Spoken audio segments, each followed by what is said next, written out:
comunitat monolingüe i bilingüe valenciana. Bon dia a tots i totes.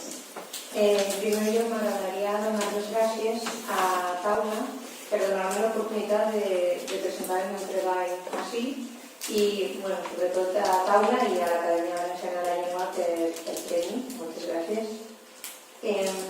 Em dic Maria Arbacil i vaig a presentar el meu treball de recerca que vaig fer com a part dels meus estudis de màster com a professorat de secundària.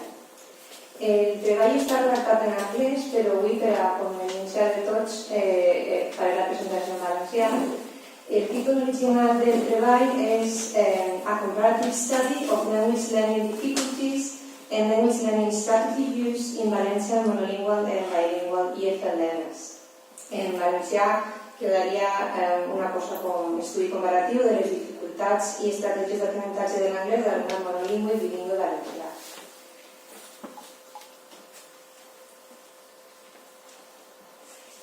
Estos són els punts principals dels quals parlaré avui.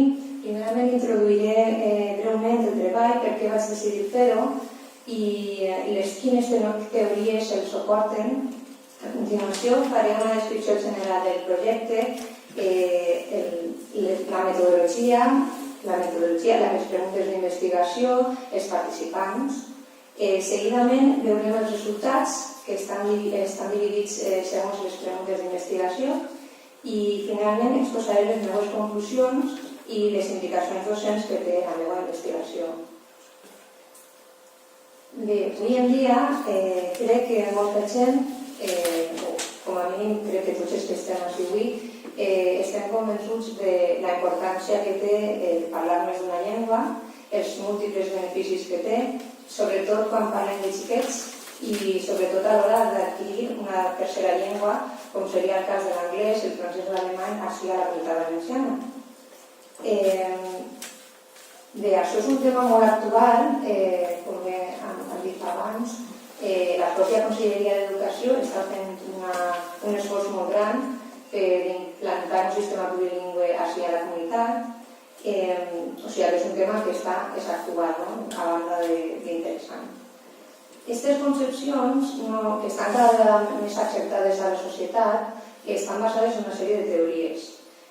Concretament, estan basades en els models de competència subjacent separada, en anglès Separate Underlying Proficiency, i de competència subjacent comuna, Common Underlying Proficiency, de Jim Cummings. És un professor de Toronto especialitzat en l'adquisició de l'anglès com a tercera llengua o llengua addicional. En aquests dos models que veiem en pantalla, Cummings explica que el parlant bilingüe tindria un coneixement lingüístic compartit en algunes estructures compartides en totes les llengües que coneix. D'esta manera, a l'hora d'enfrontar-se a adquirir una tercera llengua, no necessita crear unes estructures des de zero perquè ja les té adquirides de quan va començar amb la segona llengua. Aquest és un dels arguments més sòlids que s'utilitzen, per exemple, a l'hora d'informar els pares i mares en matricular els seus fills en valencià. Normalment ens diuen que no s'han de preocupar si parlen castellà a casa perquè adquiriran la llengua 2, que seria el valencià en l'escola, i ahir ja creem una sèrie d'estratègies i de ferramentes que a l'hora d'enfrontar-se a la tercera llengua, que en aquest cas és estrangera, ja les tindrien adquirides. Bé, si ens basem en aquestes teories com la de Cummings, resulta sorprenent descobrir que l'alumnat valencià no està dins dels 5 primers llocs en qüestió en els exàmens d'anglès de les proves d'accés a la universitat. De fet, estadístiques com Education First posen a la Comunitat Valenciana i concretament a la ciutat de València a la cua en competència en anglès. I si comparem amb altres zones bilingües com ara el País Basc o Catalunya o Galícia, la diferència és prou gran. Aleshores jo em vaig fer la pregunta què està passant, què passa en la Comunitat Valenciana, per què el nostre alumnat de secundària no està aprenent l'anglès o no té els mateixos resultats que tenen els altres companys catalans o bascs. I així és com va començar la meva investigació. Bé, dins de la literatura de l'estudi del bilingüisme hi ha gent que se centra en la influència interlingüística, és a dir, la transferència entre la llengua 1, la 2 i la 3. També hi ha estudis que se centren més en el coneixement metalingüístic, aquestes estructures que parlava ja Cummings, comunes a totes les llengües. Jo, per al meu estudi, vaig decidir centrar-me en les dificultats d'aprenentatge de llengües, que en anglès es diu Language Learning Difficulties o LLD, i en les estratègies d'aprenentatge de llengües o Language Learning Strategies, LLS. I entre els diferents estudis i models de categorització d'aquests dos aspectes vaig adaptar el model de dificultats de Mohamed Mahmoudi, que tenim ahí a mà esquerra, i la classificació d'estratègies de Rebecca Oxford. Per qüestions de limitacions de temps no vaig anar a especificar cadascun d'ells, podeu fer-me preguntes després. Aquestes són les meves preguntes d'investigació. Primerament, volia conèixer els principals problemes que tenen els nostres alumnes bilingües i monolingües a l'hora d'enfrontar-se a l'assignatura d'anglès. També volia conèixer les diferències que poden haver en l'ús d'estratègies d'aprenentatge entre els dos grups. I finalment volia també tindre una fotografia de si la percepció del professorat de l'ús d'estratègies i dels problemes del seu alumnat s'ajusta a la realitat o no. Pel que fa a la metodologia, vaig utilitzar tant mètodes quantitatius com mètodes qualitatius, però abans d'introduir els instruments voldria comentar un poc les limitacions que vaig tenir en el meu treball. Primerament, la política del centre era molt restrictiva i l'accés als alumnes havia de ser sense mètodes invasius, és a dir, jo no podia gravar-los, no podia fer una intervenció a l'aula, tampoc podia tindre entrevistes personals amb ells. El segon repte va ser l'accés a l'alumnat, que també va estar molt limitat. Bàsicament em va tocar jugar amb els horaris del centre i quan faltava un professor portar els alumnes i portar-los a l'aula informàtica per a que puguem fer els qüestionaris. I el tercer repte, la limitació, va ser el temps, perquè tot això se va fer només en 3 setmanes. I també era el final de la segona avaluació, hi havia exàmens i els alumnes estaven molt poc col·laboratius. Bé, respecte als instruments i l'anàlisi de dades, per als alumnes i per al professorat vaig utilitzar qüestionaris autoadministrats, és a dir, que ells mateixos se posaven a l'ordenador i els omplien, i vaig analitzar-los fent una anàlisi descriptiva per a treure les mitjanes i també el test F o la prova anti-student per a considerar si les diferències eren significatives o no. També, pel que fa als instruments qualitatius, vaig fer un estudi de narratives introspectives, és a dir, els alumnes voluntàriament escrivien una redacció, un assaig sobre la seva experiència d'aprenentatge de l'anglès. I d'altra banda, amb els professors als que sí que podia entrevistar, vaig fer entrevistes semiestructurades. Tant les narratives com les entrevistes les vaig analitzar utilitzant la tècnica de comparació constant, que consisteix en comparar totes les mostres fins que trobes categories comuns. Això són unes mostres de lloc i dels instruments, que serien les aules d'informàtica on van fer els qüestionaris. Els qüestionaris que es van fer mitjançant del fons, unes mostres de les narratives de l'alumnat que podien escriure tant en anglès, en castellà o en valencià, i unes mostres de les transcripcions de les entrevistes amb el professorat que també se van dur en castellà i en valencià segons la llengua materna del professor. Pel que fa als participants, en total 146 alumnes de primer a quart d'ESO van participar en l'estudi, dels quals 71 xiquets i 75 xiquetes, al contrari, 71 xiquetes i 75 xiquets. En total hi havia 84 xiquets bilingües i 62 monolingües. En el meu estudi, per a considerar un alumne bilingüe, havien de complir com a mínim 2 requisits. El primer seria parlar una llengua diferent al castellà o més d'una llengua a casa, amb els germans, amb els familiars. El segon requisit seria parlar una llengua diferent al castellà o més d'una llengua amb els pares. I el tercer requisit era pensar en una llengua diferent al castellà o pensar en més d'una llengua. I d'estos 146 alumnes, només 7 van participar en l'estudi de narratives perquè es va plantejar com una activitat totalment voluntària i ja hem dit que la qüestió de temps era limitada. Pel que fa al professorat, en total els 7 professors d'anglès del departament del centre van participar en els qüestionaris, però només 6 en les entrevistes. En total van ser 5 professores i un professor, i per qüestions de limitacions de temps no vaig a comentar més de les seves dones. Bé, comencem pels resultats. Les dificultats d'aprenentatge. En esta diapositiva podem comparar el nivell autopercebut i les dificultats autopercebudes per l'alumnat monolingüe i bilingüe.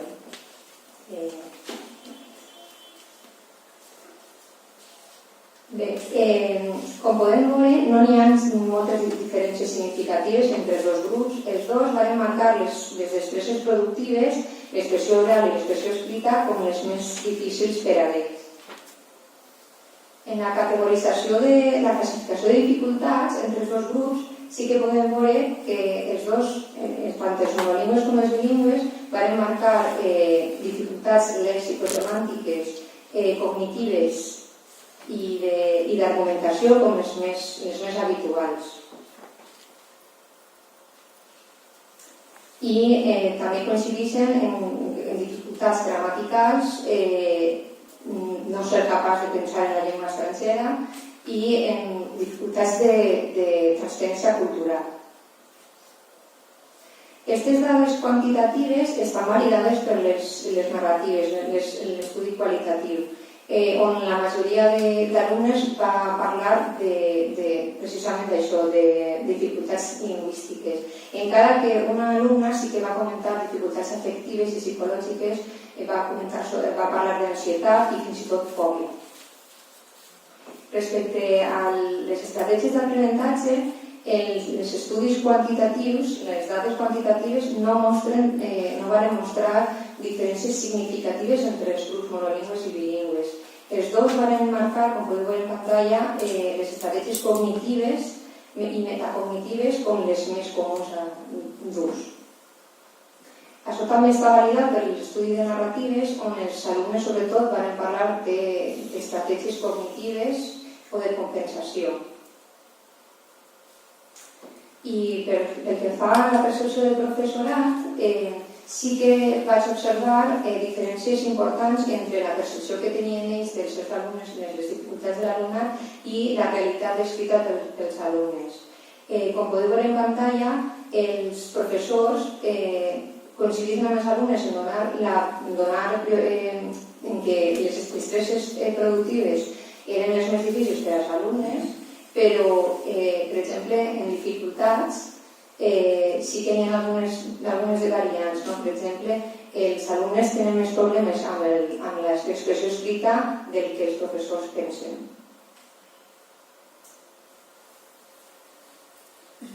També això se pot veure en la classificació de dificultats. Sí que coincideixen, però els alumnes mostren un nivell de preocupació més alt, no? Això també està validat en les entrevistes amb els alumnes, on també van parlar de les dificultats i efectivament van recalcar l'observació de problemes a l'hora d'expressar-se en la llengua estrangera. Bé, respecte a la classificació d'estratègies, sí que hi ha una discrepància important entre l'alumnat i el professorat respecte a les estratègies cognitives i afectives. Per exemple, els professors pensen que els alumnes utilitzen estratègies afectives molt més del que en realitat utilitzen.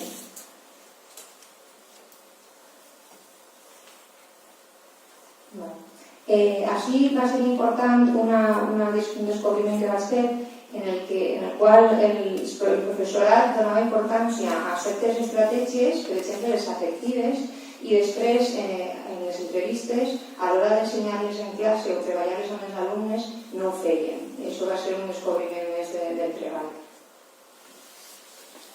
Bé, i l'última pregunta que els vaig fer als professors era si havien observat diferències significatives entre l'alumnat monolingüe i bilingüe a la classe en anglès, i dos d'ells sí que van respondre positivament, que sí que n'havien vist diferències, però la majoria estava d'acord en que no n'hi havia diferències i que si n'hi havia serien per motius en context socioeconòmic i no lingüístiques.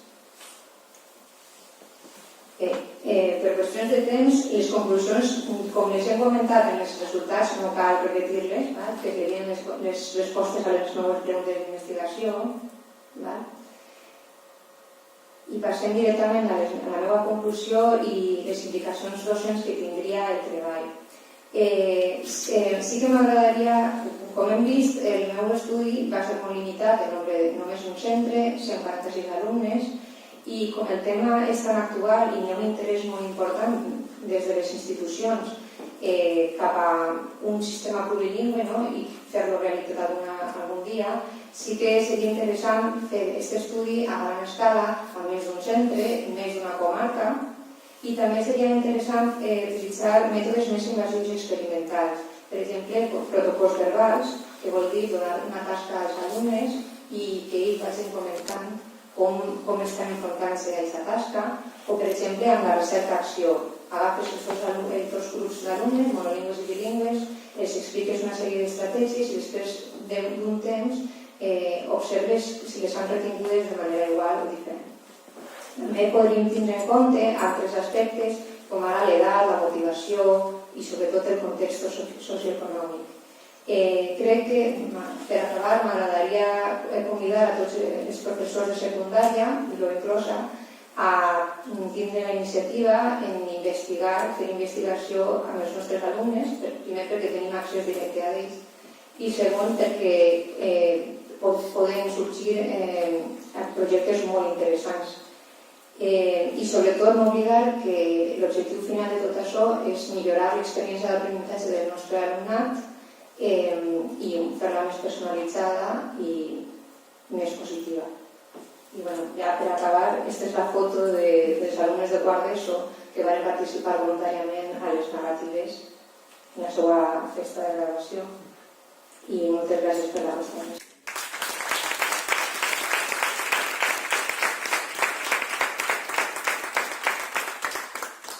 Bé, gràcies. No puc enviar, però si publiquen el treball estarà en la seva totalitat. Ara és el torn de Mònica Richard, com el lector de l'aula de valencià per a persones adultes, una experiència.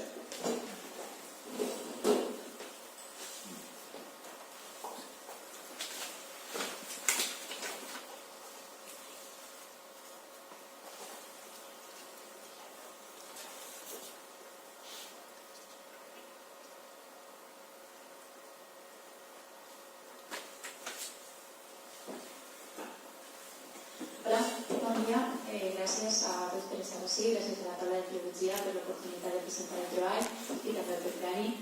Els que heu investigat sabeu que la investigació acadèmica és molt desagraïda i moltes voltes tenen ganes de deixar-la estar, i oportunitats com aquesta tenen a encoratjar un poc la tasca del docent investigador. El meu treball, com ja us han dit, es diu El foment lector en l'aula de valencià per a persones adultes, una experiència. Penso que el títol és bastant transparent, el que us comentaré ara. El treball el vaig fer com a treball de final de màster, del màster d'Investigació i Tàctiques Específiques a la Universitat de València per la modalitat de llengua i literatura, al mateix temps que treballava al Centre Carles Salvador. No sé si coneixeu el centre. Està al centre de València, és un centre d'ensenyament de valencià fonamentalment de persones adultes, i el perfil de l'alumne mitjà és una persona amb estudis mitjans o superiors que el que vol normalment és treure un certificat de l'entitat acreditadora o d'una etiqueta acreditadora. El meu grup eren alumnes de nivell B1 i la investigació es va dur a terme, que és l'aplicació entre el gener i el juny del 2017. com que avui tenim poc de temps, la investigació, el que seria la memòria de com va anar evolucionant el treball està penjada a internet, a la pàgina que podeu veure així. I comencem un poc a detallar-la. La investigació, com qualsevol investigació acadèmica, té dues parts fonamentals, la teoria i la pràctica. Dins de la teoria trobem d'una banda el que seria el marc teòric, el fonament teòric, i d'altra banda l'aplicació, el disseny de la investigació pràctica. La primera problemàtica que ens trobarem, em vaig trobar quan vaig arribar al Carles Salvador, és que em vaig adonar que l'alumnat adult de valencià no llegia en valencià. De fet, abans de començar aquesta investigació, vaig passar una enquesta a l'alumnat de tot el centre, no només els meus alumnes, sinó de la resta de professors també, i els vaig preguntar si llegien habitualment. Com podeu veure, més de la meitat, si llegien, era en altres llengües que no era valencià. I si després es preguntaven si els agradaria treballar literatura a classe de valencià, més de la meitat deia que no, perquè preferia centrar-se en el tema de les proves d'acreditació. La part positiva d'això és que ningú deia directament que no volia treballar en literatura, però tothom semblava decantar-se més cap a l'estudi purament gramatical. Aleshores, la pregunta és de sentit comú, no?, pels alumnes que més llegim, que eren menys problemes per aprendre competències lingüístiques. Demostrem-ho. Dissenyem un pla de foment lector i mirem si això pot millorar la competència lingüística. La hipòtesi, evidentment, era que sí, que podíem dissenyar un pla de foment lector que millorarà la competència lingüística. Per tant, el treball bàsicament va d'això, dissenyar un pla de foment lector, aplicar-lo i avaluar com afecta a la competència lingüística i comunicativa de l'alumnat. I ara veurem com. Com en qualsevol treball acadèmic i un marc teòric, l'original era més llarg, així de resumit per qüestions de temps. En primer lloc vaig mirar el tema del pla de foment lector, què és, quines característiques té, vaig estudiar plans de foment lector que s'havien fet anteriorment per a persones adultes i que havien tingut èxit. Després vaig estudiar la relació entre el foment lector i les competències lingüístiques, primer definint què és la competència lingüística, vaig utilitzar per exemple una Europa de referència com a font, el concepte de l'input.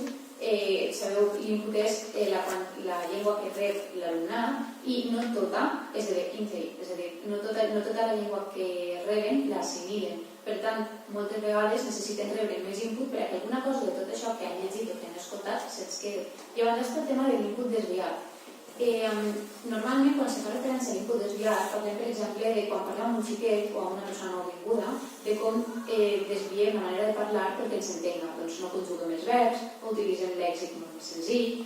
En el cas de l'alumnat de valencià, aquest problema potser no és tan evident, però sí que és evident que molta part de l'input que reben no és normatiu, perquè no hi ha mitjans de comunicació accessibles en valencià, perquè com hem vist abans, no llitgen en valencià. Per tant, si no tenen accés a l'input normatiu, és molt difícil que produïsquen un discurs normatiu. Després, no he llegit molt bé per color, però vaig mirar les teories de la pedagogia de l'enfocament comunicatiu i la relació vigent entre llengua i literatura, com se separa la llengua de la literatura a classe i què es pot fer perquè tornen a estar units. Finalment, vaig estudiar el tema de l'ensenyament d'adults, com es diferencia de l'ensenyament en general, és a dir, l'andragogia seria l'ensenyament d'adults, en contra de l'imposició a la pedagogia, que seria l'ensenyament de xiquets, i quina és la motivació, quins són els factors afectius en les persones adultes. Em va sorprendre que part de la bibliografia diguera que la motivació en les persones adultes és generalment intrínseca, és a dir, que aprenien per aprendre, no per un resultat. Això contrasta radicalment amb el perfil del meu alumnat que el que volia era el certificat de la lectura qualificada. Per tant, el que jo volia veure era com podia unir la motivació intrínseca i extrínseca perquè l'aprenentatge fos més significatiu.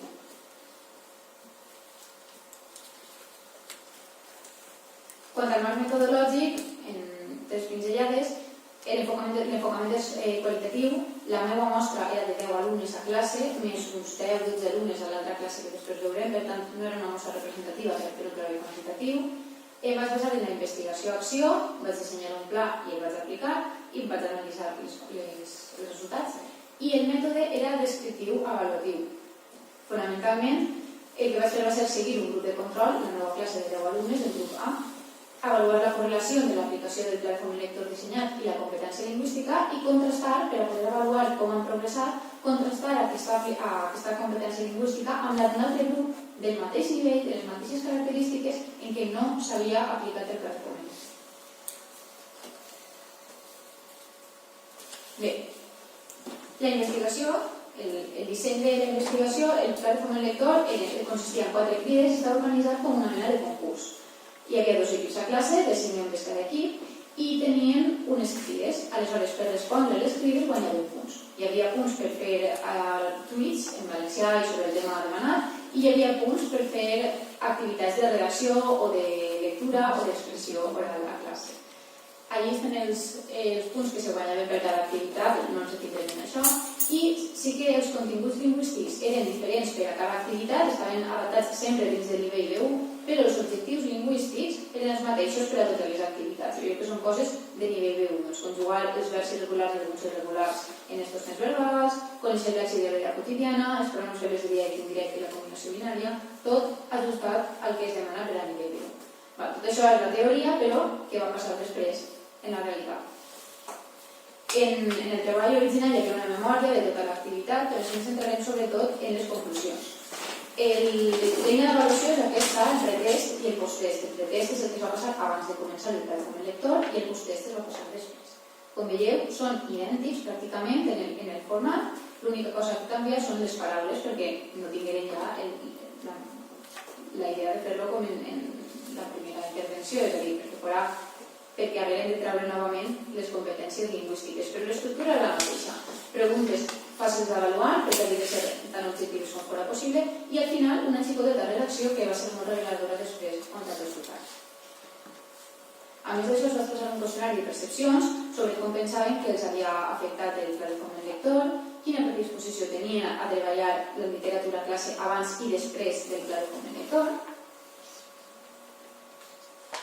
I tot això em va portar a saber que el punt de partida era molt semblant en els dos grups, és a dir, la competència lingüística del grup A i el grup B era molt similar, i dins del meu grup, que era el grup de contra del grup A, el repertori lèxic i discursiu era bastant pobre i teníem molts problemes en la morfologia verbal. Una vegada aplicat el pla de foment lector, vaig poder analitzar les conseqüències i vaig veure que numèricament, ja a simple vista, el grup A havia millorat més que el grup B quant a nota en els tests, però com dic que això seria un treball qualitatiu, em vaig fixar en què havia millorat concretament, i el grup A, el grup que havia aplicat el pla de foment lector, havia millorat millor la morfologia verbal, l'ortografia i el repertori lèxic i discursiu. Aquesta pregunteta de la redacció incorporava més oracions més complexes, era més llarga i usava, per exemple, adverbis que en el grup B no utilitzava. Per a fer-ho més concret, em vaig centrar en l'evolució de 3 alumnes de la classe, amb pseudònims. Mohamed, per exemple, va millorar, sobretot, ell va fer un salt molt gran des del principi fins al final, va començar sent un dels alumnes amb els resultats més baixos i va acabar sent un dels alumnes amb els resultats més alts. Va participar molt activament en el pla. Va millorar la morfologia, el lèxic, un poc l'ortografia, un poc la disponibilitat. Anastàsia, una altra alumna, que veieu que els ítems són més o menys els mateixos, i Cristian, un altre alumne, no està bé, sobretot veieu que la morfologia verbal es va repetint igual que el lèxic. Bé, com a conclusions de l'anàlisi de dades, l'actitud en general va ser bona, hi havia bona predisposició i encara era millor la predisposició després d'haver fet el pla. Quant a la utilitat, el 90% van dir que els havia ajudat a millorar les competències lingüístiques i el 70% que els havia ajudat a preparar les proves de l'adjunta, és a dir, encara no identifiquen saber llengua amb aprovar els exàmens de llengua, però ja va costant-se un percentatge de l'altre, a diferència del principi que ho veiem totalment separat. Quant a les competències, la que més millora és l'expressió escrita, no la comprensió, això a mi em va sorprendre, i millora molt, un 40% ha millorat la comprensió i l'expressió oral, segurament perquè el pla incorporava activitats de comprensió i expressió orals. Quant a les destreses, doncs el 60% milloren el lèxic i el 40% l'ortografia i la morfosintaxa. L'hàbit lector millora, estan més predisposats a llegir en valencià després d'acabar el pla de foment lector, i hi ha una conclusió important sobre la relació entre el temps d'aplicació i l'èxit que veurem ara. És la primera de les conclusions. Les activitats més persistents en el temps, és a dir, que van abarcar més hores, són les que millor funcionaven, les que ells van percebre com a més útils i les que van mostrar més resultats. Això ens porta a pensar que amb més hores el progrés hauria sigut més evident, hauria sigut més evident que el foment lector ajuda a millorar la competència lingüística, i també ens fa plantejar-nos que seria bona idea provar això en una escola de persones adultes o una escola d'idiomes, perquè el curs lectiu era de 50 hores i en un altre tipus d'ensenyament hauríem tingut més temps. Així i tot, malgrat la limitació de temps, les competències lingüístiques van millorar i els alumnes ho sabien, i això és molt important, perquè ells van saber que, gràcies a llegir, van adquirir més competència lingüística i comunicativa. Per tant, validarem la hipòtesi i corroborarem les dades que ja en principi deixaven dur el marc teòric. L'activitat, com us he comentat abans, les 4 activitats tenien una part important de coneixements de noves tecnologies, de Twitter, i això em va fer pensar que l'alfabetització digital és una tasca pendent. La majoria de l'alumnat no sabia utilitzar Twitter o no sabia utilitzar-lo amb tots els avantatges que Twitter els podia portar. El component de la gamificació, és a dir, convertir l'activitat en un joc, en un concurs, va ser molt motivador, però són coses que no es pot abastar tot quan es pot trobar en investigació i són coses en les quals caldria aprofundir.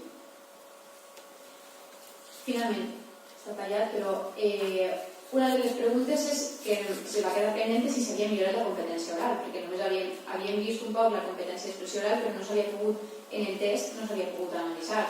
Aleshores, una perspectiva per ampliar els treballs seria estudiar-ho. El que sí que està clar és que més recursos lingüístics suposen més comunicació. El que no sabem és si això passa després de la vida real o es queda dins de l'aula.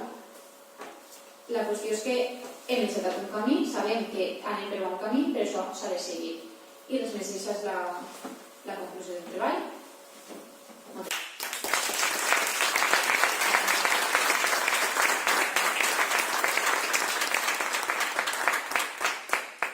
Gràcies a les dues per col·laborar, sobretot en el temps de deixar un marge per a preguntes, perquè segurament n'hi haurà més d'una. Per favor, algú vol fer alguna pregunta? Sí, li volia preguntar a Noelia. Sí. A Noelia li volia preguntar quines eren les condicions socioeconòmiques del centre en el que va treballar. Perquè, clar, això és bàsic, diria jo. Sí. Bé, l'institut era un institut públic Quin era? de Puçol. És un institut de nord-a-nord. És un poble on el valencià es parla, és una llengua local també, però sí que és veritat que també hi ha un número important d'immigrants i també de població de mexicana. Aleshores, clar, normalment aquest tipus d'alumnat, l'alumnat immigrant i de mexicans, no va a la línia en valencià, es queda en la línia castellà. I era per això que molts professors tenien la concepció que els grups de línia en valencià podrien ser millors, no només en anglès, sinó acadèmicament en totes les assignatures. No degut a un benefici lingüístic pel fet de ser bilingües, sinó pel fet de vindre d'un context socioeconòmic ja positiu, més positiu com a mínim que la resta. I una segona pregunta, ja sé que és acaparar, però se va fer una comprovació de la seguretat que tenien en la seva pròpia llengua, igual els que eren monolingües en castellà que els que eren bilingües, perquè és una altra qüestió bàsica. Clar, jo crec que sí, que si haguem tingut més temps podríem haver fet tests de nivell de llengua i d'una manera classificar els alumnes de manera diferent que només amb els qüestionaris, perquè damunt les preguntes eren molt subjectives. Tu penses en valencià, penses en castellà o penses en una altra llengua? I clar, són xiquets que encara no són conscients de com pensen. Aleshores sí, jo crec que si haguem tingut més temps, més accés als alumnes, haguem pogut fer més un estudi ja d'actituds lingüístiques i classificar-los de manera un poc més rigorosa. Abelard, tu volies saludar? Sí. Volia fer un comentari per a remarcar la importància que té el treball de Noelia. Fa uns anys, les persones que dirigim la revista Aula de Lletres vam anar a parlar amb Sant Pasqual, que és un dels pedagogs més importants que tenim. I en aquella entrevista li vam demanar si algun valencià podia fer algun treball sobre el bilingüisme i el multilingüisme i les conseqüències que això tenia a la pedagogia. I Sant Pasqual es va informar que no hi havia ni cap lingüista ni cap psicòleg valencià que hagués fet cap treball sobre el tema. I és una situació una miqueta desoladora i això remarca la importància que té el treball de Noelia. És un tema social importantíssim, però en canvi ni els lingüistes ni els psicòlegs el treballem. Per tant, jo no m'agradaria tenir que seguís que s'avanci a mi, que passes per un tema tesi doctoral sobre el mateix tema i que pugui repercutir en moltes persones perquè és un tema que estem investigant molt. Pel que fa al treball de Mònica, jo crec que el treball de Mònica il·lustra, jo llegint el seu treball, jo em veia a mi mateix. El 90% de les meves investigacions com han eixit? Han eixit de preparar-me classes. Preparar-me classes m'eixien dubtes i per a resoldre els dubtes que havia d'investigar. I això és el que ha fet Mònica. Mònica és una persona que ja fa classes, com a dir, al centre Carles Salvador, i fent classes que fa reflexionar. Però quan tu reflexiones sempre li eixen dubtes. I per a resoldre dubtes que ha fet una investigació. I això és el camí que Aula de Lletres Valencianes i Taula de Filologia vol potenciar en els dos valencians. Que per a resoldre dubtes que investiguen i en conseqüència la docència i la investigació, la ciència i la investigació, que estiguin completament unides. Enhorabona, Mònica, perquè és una persona molt valenta i segur que farà moltes investigacions en el futur. D'acord, algú més? Sí, endavant. Primer que res volia donar-vos enhorabona als dos. Mònica, m'ha encantat el teu treball. I voldria preguntar a Noelia sobre... És que no m'acaba d'entendre si l'anàlisi qualitatiu era sobre les percepcions o això s'havia comprovat també d'alguna manera a part de l'entext de redacció. Sí, les percepcions s'han d'avaluar de dues maneres. Quantitativament amb els qüestionaris dels alumnes i els dels professors i després qualitativament amb les entrevistes i les narratives dels alumnes i les entrevistes amb el professorat. O sigui que tant les dades, tant qualitatives com quantitatives, mostraven unes diferències importants entre la percepció que té el professorat de com aprenen anglès els seus alumnes i la realitat que després descriuen els alumnes, que no vol dir que siga la realitat de veritat, no? Sinó és la que perceben l'alumnat. D'acord, alguna pregunta o intervenció més? No? Bé, queden encara 3 minutets, però no passa res. Ara farem un descans, que demà sigui un calentet, gràcies a qui l'haig facilitat i molt bé. Després continuarem amb una taula redona, teatre i escola, moderada per Benja Domènech, d'acord? Bueno, que podeu preguntar. Primer els altres treballs. L'exposició dels treballs, mil perdons. D'acord, descansem ara.